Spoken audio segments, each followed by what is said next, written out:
ഫാബസ് നമസ്കാരം. നമസ്കാരം. 2026 തെരഞ്ഞെടുപ്പ് കഴിഞ്ഞ് വി ഡി സതീശൻ മന്ത്രിസഭ അധികാരത്തിൽ വന്നു. LDF 8 നിലയിൽ പൊട്ടി. 8 നിലയിൽ പൊട്ടി എന്ന് പറഞ്ഞാൽ 8 മാനനഷ്ടത്തിന് കേസ് കൊടുക്കും. ഏതാണ്ട് 86 നിലയിൽ പൊട്ടി CPM എന്ന് വേണം പറയാൻ. എന്നാൽ ഇപ്പോഴും ഭരണപരമായ കാര്യങ്ങൾ ഉയർത്തി കാണിച്ചുകൊണ്ട് സംസാരിക്കാൻ മാധ്യമങ്ങൾ തയ്യാറാകുന്നില്ല. പിണറായി വിജയൻ്റെയും MP ഗോവിന്ദൻ്റെയും അതുപോലെ CPMൻ്റെയും പുറകിലാണ് മാധ്യമങ്ങൾ പോകുന്നത് എന്നൊരു അഭിപ്രായം പലപ്പോഴും പല കമൻറ്റ് ബോക്സുകളിലും നമ്മൾ കാണാറുണ്ട്. ഇപ്പോഴും CPM എന്ന പാർട്ടി എന്തുകൊണ്ടാണ് തോറ്റത് എന്നുള്ള പഠനങ്ങൾ വസ്തുനിഷ്ഠമായി അവിടെ നടക്കുന്നില്ല. G. സുധാകരനും TK ഗോവിന്ദനും V. കുഞ്ഞികൃഷ്ണനുമെല്ലാം പാർട്ടി വിട്ടുപോയപ്പോൾ അവർ വർഗവഞ്ചകരാണ്, നയവഞ്ചകരാണ്, അവർക്ക് തെറ്റുപറ്റി എന്നൊക്കെ പറയുന്നതല്ലാതെ അവർ പുറത്തുപോയ ആളുകളാണ്, പാർട്ടിയുടെ വിമത സ്ഥാനാർത്ഥികളായി പാർട്ടിക്കെതിരെ മത്സരിച്ച് ജയിച്ച ആളുകളാണ്. ആ അധ്യായം അവിടെ തീർന്നു. ഇനി അവർ തിരിച്ചു വന്നാലും തിരിച്ചു വന്നില്ലെങ്കിലും കമ്മ്യൂണിസ്റ്റ് പാർട്ടിയെ സംബന്ധിച്ചിടത്തോളം ചർച്ച ചെയ്യപ്പെടേണ്ട വിഷയം അതല്ല എന്നുള്ളതാണ് രാഷ്ട്രീയ നിരീക്ഷകരെല്ലാവരും ചൂണ്ടിക്കാണിക്കുന്നത്. മുഖ്യധാരാ മാധ്യമങ്ങളിലുള്ള ചർച്ചകളിലെല്ലാം ഇത് തന്നെയാണ് പരാമർശിക്കപ്പെടുന്നത്. കമ്മ്യൂണിസ്റ്റ് ശരീരത്തിന് എന്ത് സംഭവിച്ചു, കമ്മ്യൂണിസ്റ്റ് പാർട്ടി എന്തുകൊണ്ട് ജനങ്ങളിൽ നിന്നും ഇത്രയധികം ഒറ്റപ്പെട്ടു പോയി, ജനങ്ങൾ എങ്ങനെയാണ് ഈ പാർട്ടിക്കെതിരായി വോട്ട് ചെയ്തത്. യഥാർത്ഥ കമ്മ്യൂണിസ്റ്റുകാർ തന്നെ പാർട്ടിക്കെതിരെ വോട്ട് ചെയ്തു എന്നുള്ളത് മനസ്സിലാക്കാൻ അതിന് വലിയ താത്വികാവലോകനങ്ങളൊന്നും വേണ്ട, നേരായ മാർഗത്തിൽ ചിന്തിച്ചാൽ മതി എന്നാണ് രാഷ്ട്രീയ നിരീക്ഷകർ ചൂണ്ടിക്കാണിക്കുന്നത്. ഫവാസിന് പ്രത്യേകം അത് മനസ്സിലാകും. കാരണം ഇലക്ഷൻ സ്ട്രാറ്റജിസ്റ്റായിട്ട് കേരളത്തിനകത്തും പുറത്തുമെല്ലാം ജോലി ചെയ്ത ആൾ തന്നെയാണ്. 1 കോടിയിലധികം വോട്ടുകളാണ് UDF ഇക്കുറി നേടാൻ സാധിച്ചിട്ടുള്ളത് എന്ന് പറയുമ്പോൾ നിഷ്പക്ഷമതികളായ ആളുകളുടെ വോട്ടുകൾ മാത്രമല്ല CPMനകത്തു നിന്നും, അതായത് ഇടതുപക്ഷത്തിൻ്റെ നല്ലൊരു ശതമാനം വോട്ടിൻ്റെ ഒഴുക്ക് UDFിലേക്ക് ഉണ്ടായിട്ടുണ്ട്. അപ്പോൾ ഇതിനെന്താണ് ഒരു പ്രതിവിധി? ഈ CPMൻ്റെ ശരീരത്തിന് പറ്റിയിരിക്കുന്ന ഈ മാരകമായ അസുഖത്തിന് എങ്ങനെയാണ് ചികിത്സിച്ച് നമ്മൾ രക്ഷപ്പെടേണ്ടത്? തൊലിപ്പുറമെയുള്ള ചികിത്സയല്ലേ ആവശ്യം? വീണ്ടും ജനങ്ങളുടെ വിശ്വാസം ആർജിച്ച് എങ്ങനെയാണ് പാർട്ടിയെ തിരിച്ചു കൊണ്ടുവരേണ്ടത് എന്നുള്ള ആലോചനകളും അല്ലെങ്കിൽ അത്തരത്തിലുള്ള ക്രിയാത്മകമായ ചിന്തകളും ഒന്നുമല്ല നടക്കുന്നത്. പകരം സുധാകരൻ വർഗവഞ്ചകനാണ്, TK ഗോവിന്ദൻ വർഗവഞ്ചകനാണ്, V. കുഞ്ഞികൃഷ്ണൻ തെറ്റുപറ്റി എന്നൊക്കെ പറഞ്ഞ് തടിതപ്പാനാണോ പാർട്ടി പരസ്പരം കുറ്റപ്പെടുത്തി രക്ഷപ്പെടാനാണോ ശ്രമിക്കുന്നത് എന്നാണ് നമുക്ക് മനസ്സിലാക്കാൻ കഴിയുന്നത്. മാത്രമല്ല പിണറായി വിജയനെതിരെയും MP ഗോവിന്ദനെതിരെയും എല്ലാം കൃത്യമായ രീതിയിൽ കോർണർ ചെയ്തുകൊണ്ട് എല്ലാ പരാജയാവലോകന യോഗങ്ങളും വന്നു ചേരുന്നു. അപ്പോഴും അത് നേതൃത്വത്തിൻ്റെ കൂട്ടായ ഉത്തരവാദിത്തമാണ് പരാജയം, ഏതെങ്കിലും ഒരു നേതാവിനല്ല എന്ന് പറഞ്ഞ് തടിതപ്പാൻ ശ്രമിക്കുന്നു. ഇവിടെ TK ഗോവിന്ദൻ ചില കാര്യങ്ങൾ തുറന്നടിക്കുന്നുണ്ട്. അതായത് ഇപ്പോൾ CPMൻ്റെ വിമത സ്ഥാനാർത്ഥിയായി മത്സരിച്ച് CPMന് പുറത്തുപോയ ആളുകൾ, അവരെ സംബന്ധിച്ചിടത്തോളം അവർ തെറ്റുപറ്റിയെന്നോ അവർ വർഗവഞ്ചകരാണോ എന്ന് ചൂണ്ടിക്കാണിച്ചുകൊണ്ട് CPM എന്ന പാർട്ടിക്ക്, ഇടതുപക്ഷത്തിന് അതുകൊണ്ട് എന്ത് നേട്ടം? ഇടതുപക്ഷം ജനങ്ങളിൽ നിന്ന് അകന്നു പോയിട്ടുണ്ടെങ്കിൽ അതെന്താണെന്ന് അതിൻ്റെ അടിസ്ഥാന പ്രശ്നങ്ങൾ പഠിച്ച് തിരിച്ച് പാർട്ടിയെ ജനങ്ങളിലേക്കും അധികാരത്തിലേക്കും തിരിച്ചു കൊണ്ടുവരാനുള്ള പഠനങ്ങളും അതിനുള്ള പരിശ്രമങ്ങളുമാണ് നടക്കേണ്ടത് എന്ന് TK ഗോവിന്ദൻ പറയുമ്പോൾ, അക്ഷരാർത്ഥത്തിൽ പിണറായി വിജയനും MP ഗോവിന്ദനും അടക്കമുള്ള CPMലെ തലമുതിർന്ന നേതാക്കളുടെ മുഖത്ത് അടിക്കുന്ന തരത്തിൽ തന്നെയാണ് TK ഗോവിന്ദൻ പറയുന്നത്. ആശയപരമായി പാപ്പരത്വം തന്നെയാണ് ഇപ്പോഴും അവർ വച്ചു വിളമ്പുന്നത്. ഇപ്പോഴും കമ്മ്യൂണിസ്റ്റ് പ്രസ്ഥാനത്തെ ഇവർ വഞ്ചിക്കുന്നു എന്ന് തന്നെയാണ് TK ഗോവിന്ദൻ ഒരു അഭിമുഖത്തിൽ പറഞ്ഞത്. എങ്ങനെയാണ് ഫവാസ് ഇതിനെ നോക്കിക്കാണുന്നത്? ഈ പറഞ്ഞ പോലെ പറഞ്ഞോളൂ. ഇതൊന്നും വലിയ തരത്തിലുള്ള ചർച്ചാ വിഷയമാവില്ലായിരുന്നു. ഒരുപക്ഷെ ഈ പറഞ്ഞ പോലെ TK ഗോവിന്ദനെ എല്ലാം ചൊറിഞ്ഞതാണ് ഈ പറഞ്ഞ പോലെ നിലവിലെ സംസ്ഥാന സെക്രട്ടറി CPMൻ്റെ. അതല്ലായിരുന്നു എന്നുണ്ടെങ്കിൽ ഇത്തരത്തിലുള്ള ഒരു മറുപടിയായി ഒന്നും അവർ വരില്ലായിരുന്നു. ഇപ്പോൾ അദ്ദേഹം പറഞ്ഞിട്ടുള്ളത് CPM എന്ന പാർട്ടി അധപ്പതിച്ചു പോയിരിക്കുന്നു എന്നുള്ളതും യഥാർത്ഥ വർഗവഞ്ചകർ ഇവരൊക്കെയാണെന്ന് പറയുമ്പോൾ ശരിക്കും പാർട്ടിയെ വഞ്ചിച്ചത് അല്ലെങ്കിൽ ഇടതുപക്ഷത്തെ വഞ്ചിച്ചത് CPMനെ വഞ്ചിച്ചത് നിലവിൽ സംസ്ഥാന സെക്രട്ടറി ആയിരിക്കുന്ന ഗോവിന്ദനും അതുപോലെ തന്നെ ഈ പറഞ്ഞ പോലെ പിണറായി വിജയനും ഒക്കെ ആണെന്നാണ് അദ്ദേഹം TK ഗോവിന്ദൻ തുറന്നടിച്ച് പറയുന്നത്.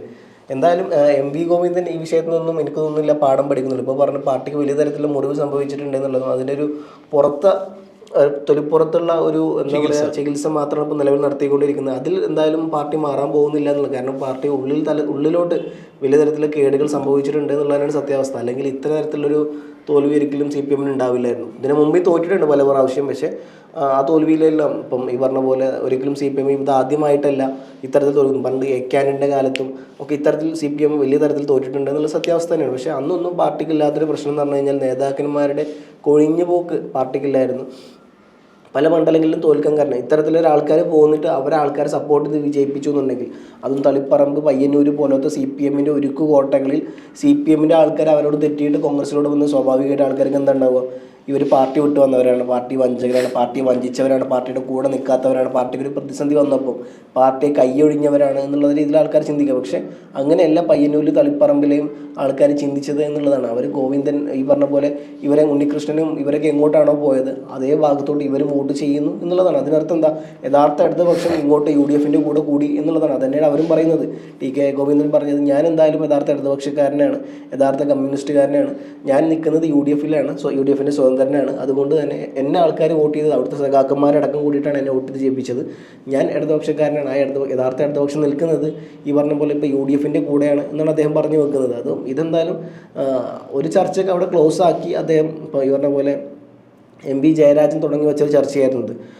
പാർട്ടിയിൽ നിന്ന് പോയ ആൾക്കാരെ തിരിച്ചെടുക്കണം എന്നുള്ള കാര്യത്തിലോട്ടുള്ള ചർച്ചയാണ് അദ്ദേഹം തുടങ്ങി വെച്ചത്. അതിന് മറുപടിയായി പാർട്ടി സംസ്ഥാന സെക്രട്ടറി പരസ്യമായി രംഗത്ത് വരുന്നു. അങ്ങനെ പാർട്ടി നിലപാടെടുത്തിട്ടില്ല എന്നുള്ളതും ആരുമായി ആ വിഷയം കൂടി ആലോചിച്ചിട്ടില്ല എന്നുള്ളതും കൂടി ആലോചിക്കാൻ പോകുന്നില്ല എന്നുള്ളതും വഞ്ചിച്ചവർ തന്നെയാണ്, പാർട്ടി വർഗ വഞ്ചകർ തന്നെയാണ് അവർ യാതൊരുവിധ കാരണവശാലും തിരിച്ചെടുക്കുന്നില്ല എന്നുള്ള കാര്യങ്ങൾ ഇപ്പോൾ ഇത്തരത്തിലുള്ള സാധനത്തോട് വരാൻ കാരണം MB ജയരാജൻ്റെ ഒരൊറ്റ പരാമർശമാണ്. അതാണ് പിന്നീട് രാഷ്ട്രീയ കേരളത്തിൽ വലിയ തരത്തിലുള്ള ഭൂകമ്പം ഉണ്ടാക്കിയതും വലിയ തരത്തിലുള്ള ചർച്ചാ വിഷയമാക്കിയതും. എന്നിരുന്നാൽ പോലും ഇപ്പോൾ ഇങ്ങോട്ട് വരുമ്പം ഈ പറഞ്ഞ പോലെ TK ഗോവിന്ദൻ കൃത്യമായി പറയുന്നുണ്ട്, ഞങ്ങളാരും ഇങ്ങോട്ട് സ്വാഗതം ചെയ്യേണ്ട, ഞാൻ വരാൻ പോകുന്നില്ല എന്നുള്ള കാര്യം അദ്ദേഹം വളരെ കൃത്യമായിട്ട് പറഞ്ഞു. ഇനി എത്ര വില വിളിച്ചിട്ടും കാര്യമില്ല, ഞാനിവിടെ തന്നെ ഉണ്ടാവും, സ്വതന്ത്ര MLA ആയിട്ട് ഇനിയും ഇടതുപക്ഷത്തിൻ്റെ കൂടെ നിലനിൽക്കും എന്നാണ് അദ്ദേഹം പറഞ്ഞത്. അപ്പം യഥാർത്ഥ ഇടതുപക്ഷം ഇപ്പോൾ എവിടെയാണെന്നുള്ള വലിയ ചോദ്യത്തിനിടെ കിടക്കുന്നുണ്ട്. അക്ഷരാർത്ഥത്തിൽ പിണറായി വിജയനും MB ഗോവിന്ദനുമെല്ലാം ഒരു ട്രാപ്പിലായിരിക്കുന്നു എന്ന് വേണം മനസ്സിലാക്കാൻ. കാരണം ഇപ്പോൾ പിണറായി വിജയനെതിരെ തന്നെ അല്ലെങ്കിൽ MB ഗോവിന്ദനെതിരെ തന്നെ CPM-നകത്ത് നിന്ന് പുതിയൊരു അച്ചുതണ്ട് രൂപം കൊള്ളുന്നു എന്ന വാർത്തകളൊക്കെ പുറത്തു വരുന്നു. ഇപ്പോൾ CPM-ൻ്റെ ഈ പരാജയ കാരണത്തിന് തൊലിപ്പുറത്തുള്ള ഒരു ചികിത്സ പോരാ എന്നുള്ള കാര്യങ്ങൾ കൃത്യമായി CPM വിട്ടുപോയ ആളുകൾ പോലും ചൂണ്ടിക്കാണിക്കുമ്പോൾ യഥാർത്ഥത്തിൽ ഇടതുപക്ഷം ഇവിടെ നിലനിൽക്കണം എന്ന് തന്നെയാണ് TK ഗോവിന്ദൻ്റെയും G സുധാകരൻ്റെയും V കുഞ്ഞികൃഷ്ണൻ്റെയും എല്ലാം അഭിപ്രായത്തിൽ നിന്ന് നമുക്ക് മനസ്സിലാക്കാൻ സാധിക്കുന്നത്. എന്നാൽ CPM വിട്ടുപോയ ആളുകൾ ഇടതുപക്ഷം നിലനിൽക്കണം എന്ന് ആഗ്രഹിക്കുന്നതോടൊപ്പം തന്നെ CPM-നകത്തുള്ള ആളുകൾ അത്തരത്തിലുള്ള ഒരു ചിന്ത പുലർത്തുന്നില്ല, അത്തരത്തിലുള്ള ഒരു പരിശ്രമം അവരുടെ ഭാഗത്തു നിന്നുണ്ടാകുന്നില്ല എന്ന് തന്നെയാണ് മനസ്സിലാക്കാൻ കഴിയുന്നത്. കാരണം MB ഗോവിന്ദനും പിണറായി വിജയനുമെല്ലാം മാറ്റി നിർത്തിക്കൊണ്ട് വേണം CPM-ൽ ഒരു ശുദ്ധികലശം നടത്തേണ്ടത്, CPM ജനങ്ങളിലേക്ക് ഇറങ്ങിച്ചെല്ലേണ്ടത് എന്ന് പറയുമ്പോൾ അക്ഷരാർത്ഥത്തിൽ ഗുരുതരാവസ്ഥയിലായിരിക്കുന്നത് പ്രധാന ആൾ പിണറായി വിജയൻ തന്നെയാണ്. കാരണം പിണറായി വിജയനെ സംബന്ധിച്ചിടത്തോളം ഇനി എത്ര കാലം CPM-ൽ തുടരാൻ പറ്റും എന്നുള്ളത് തന്നെയാണ് ഇവിടെ പ്രധാനമായും ചർച്ച ചെയ്യപ്പെട്ടു പോയിരിക്കുന്നത്. അഥവാ ഈ പുതിയ അച്ചുതണ്ട് രൂപം കൊള്ളുന്നു എന്ന് പറയുന്ന ഇടങ്ങളിലെല്ലാം ഇത് തന്നെയാണ് ചർച്ച ചെയ്യപ്പെടുന്നത് എന്നുള്ളതാണ് നമുക്ക് കിട്ടിയ വിശ്വാസയോഗ്യമായ വിവരം. അങ്ങനെ വരുമ്പോൾ TK ഗോവിന്ദനും V കുഞ്ഞികൃഷ്ണനും സുധാകരനും ഉൾപ്പെടെയുള്ള ആളുകൾ ഉയർത്തി കാണിക്കുന്ന പ്രശ്നങ്ങളിൽ നിന്ന് തലയൂരുന്നതിന് വേണ്ടി MB ഗോവിന്ദനെ പോലെയുള്ള ആളുകൾ നിരന്തരം പ്രസ്താവന ഇറക്കിയതുകൊണ്ട് മാത്രം ഈ പാർട്ടിയെ ജനങ്ങളിലേക്ക് വീണ്ടും എത്തിക്കാൻ സാധിക്കില്ല, ജനസമ്മതി നേടി പാർട്ടിയെ ഭരണത്തിലെത്തിക്കാൻ സാധിക്കില്ല എന്നുള്ളതൊരു നഗ്നമായ യാഥാർത്ഥ്യം തന്നെയല്ലേ. ഇനിയിപ്പോൾ പാർട്ടിക്ക് ചെയ്യാൻ പറ്റുന്ന കാര്യം ഈ പറഞ്ഞ പോലെ നേതൃസ്ഥാനത്ത് നിന്ന് ഇവരെ മാറ്റുക എന്നുള്ളതാണ്. ഏറ്റവും ചുരുങ്ങിയത് സംസ്ഥാന സെക്രട്ടറി എങ്കിലും മാറ്റും. പിണറായി വിജയൻ ഇനി മാറ്റുമോ എന്നുള്ളത് വലിയ തരത്തിലുള്ള ചോദ്യചിഹ്നമാണ്. ഈ പറഞ്ഞ പോലെ അദ്ദേഹം കൃത്യമായിട്ട് കളി ആദ്യമേ കളിച്ചു വെച്ചു. മുഖ്യമന്ത്രി തെരഞ്ഞെടുപ്പ് നടക്കുന്നതിന് പിൻവാതിലൂടെ പോയി അദ്ദേഹം നൈസായി പോയിട്ട് ആ പ്രതിപക്ഷ നേതൃസ്ഥാനം ഏറ്റെടുത്തു. അപ്പം ഈ പറഞ്ഞ പോലെ ഇനി അദ്ദേഹം ചെയ്യാൻ പറ്റുന്ന കാര്യം MV ഗോവിന്ദനെ മാറ്റുക എന്നുള്ള സാധനമാണ്. പക്ഷേ അതിനാണ് MV ഗോവിന്ദൻ ഇപ്പോൾ ഈ തരത്തിലുള്ള മറുപടി കൊടുത്തുകൊണ്ടിരിക്കുന്നത്. പറയാനുള്ള പുറത്തു പോകുന്നവർ പുകച്ച് ചാടിപ്പിക്കുക എന്നുള്ള സാധനമാണ് ഇപ്പോൾ അദ്ദേഹം ചെയ്തുകൊണ്ടിരിക്കുന്നത്. അപ്പം ഇത് ഒരു വിധത്തിലും യോജിക്കുന്നു പോകുന്നൊരു കാര്യമല്ല. പാർട്ടി ഇങ്ങനെ പോവുകയാണെങ്കിൽ കുറച്ച് കഴിയുമ്പോൾ പൂർണ്ണമായിട്ടും ശിഥിലീകരിച്ച് ഇല്ലാണ്ടാവുന്ന ഒരു രൂപത്തിലിട്ട് എന്തായാലും പാർട്ടി പോകുന്നുള്ളതും ഏറെക്കുറെ ഉറപ്പാണ്. CPM-ൻ്റെ പല പ്രവർത്തകരും ഈ പറഞ്ഞ പോലെ ഇപ്പോഴും ഈ പിണറായി വിജയനെയോ അല്ലെങ്കിൽ MV ഗോവിന്ദനെയോ അംഗീകരിക്കുന്നില്ല എന്നുള്ളതാണ്. നല്ലൊരു ശതമാനം ആൾക്കാർ ഇപ്പം MA ബേബിയുടെ കൂടെ കൂടുന്നു എന്നുള്ള സാധനം വരുന്നുണ്ട്. MA ബേബിക്ക് കൂട്ടായി പല നേതാക്കന്മാരും CPM-നുള്ളിൽ സ്വരാജ് അടക്കമുള്ള നേതാക്കന്മാർ നിൽക്കുന്നു എന്നുള്ള സാധനം വരുന്നുണ്ട്. അപ്പം അതൊരു സെപ്പറേറ്റ് വിഷയമാണ്. എന്നിരുന്നാൽ പോലും ഇത്തരത്തിൽ പാർട്ടി ശിഥിലീകരിച്ച് പോകുന്നു എന്നുള്ളതും യഥാർത്ഥ പാർട്ടിക്കാർ ഓൾറെഡി ഉള്ള കുറച്ച് നല്ല പാർട്ടിക്കാർ UDF-ലോട്ട് പോയി ഇനിയുള്ള ബാക്കിയുള്ള കുറച്ച് നേതാക്കന്മാരെ MA ബേബിയുടെ നേതൃത്വത്തിൽ മറുവശത്തോട്ട് നിൽക്കുന്നു എന്നുള്ളതാണ്. അപ്പോൾ പാർട്ടിക്കുള്ളിൽ ഈ പറഞ്ഞ പോലെ ഒരു വശത്ത് ഇനി 2 അച്ചുതണ്ടാവാൻ ചാൻസ് ഉണ്ട്. ഒന്ന് പിണറായി വിജയനും MV ഗോവിന്ദനും കൂടിയിട്ടുള്ള ഒരു അച്ചുതണ്ട്, മറുവശത്ത് MA ബേബിയും അതേപോലെ തന്നെ പല നേതാക്കന്മാരും കൂടിയുള്ള മറ്റൊരു അച്ചുതണ്ട്. അപ്പോൾ പാർട്ടി ഇനിയും ശിഥിലീകരിക്കപ്പെടും എന്നുള്ളത് തന്നെ അദ്ദേഹം പറയാം. അതിൻ്റെ മറ്റു ഉദാഹരണം അദ്ദേഹം പറഞ്ഞത് പാർട്ടിയിലെ മുറിവ് പുറത്ത് മാത്രം തേച്ചുണക്കിക്കൊണ്ട് കാര്യമില്ല, അകത്തട്ടിൽ വലിയ തരത്തിൽ മുറിവുണ്ട് എന്നുള്ള കാര്യം അദ്ദേഹം പറയാനുള്ള പ്രധാനപ്പെട്ട കാരണം അത് തന്നെയാണ്. അല്ല, അത് തന്നെയാണ് നമ്മുടെ എം.വി. ഗോവിന്ദൻ തുറന്നടിച്ചിരിക്കുന്നതിൻ്റെ ഉദ്ദേശം. എം.വി. ഗോവിന്ദൻ വെറുതെ എം.വി. ജയരാജൻ വെറുതെ ഒരു പ്രസ്താവന നടത്തിയതല്ല എം.വി. ഗോവിന്ദനെതിരെ. ഈ തളിപ്പറമ്പിലെ പ്രശ്നം ഇതുപോലെ സജീവമായി ചർച്ചയാക്കപ്പെടുമ്പോൾ തളിപ്പറമ്പിൽ ഈ പി.കെ. ശ്യാമളയുടെ സ്ഥാനാർത്ഥിത്വം അംഗീകരിച്ചു കൊടുത്തത് പിണറായി വിജയൻ കൂടിയാണ്. അങ്ങനെയെങ്കിൽ ഇവരെ രണ്ടുപേരെയും പാർട്ടിയിൽ നിന്ന് മാറ്റി നിർത്താതെ CPM-ന് ഇനി മുന്നോട്ടുള്ള ഒരു വഴി സാധ്യമല്ല എന്ന് കൃത്യമായി തന്നെ എം.വി. ജയരാജൻ പറഞ്ഞു വയ്ക്കുമ്പോൾ അതിനെ പ്രതിരോധിക്കേണ്ടത് വ്യക്തിപരമായി എം.വി. ഗോവിന്ദൻ്റെ പാർട്ടിയിൽ നിലനിൽപ്പിൻ്റെ പ്രശ്നം കൂടി തന്നെയാണ്.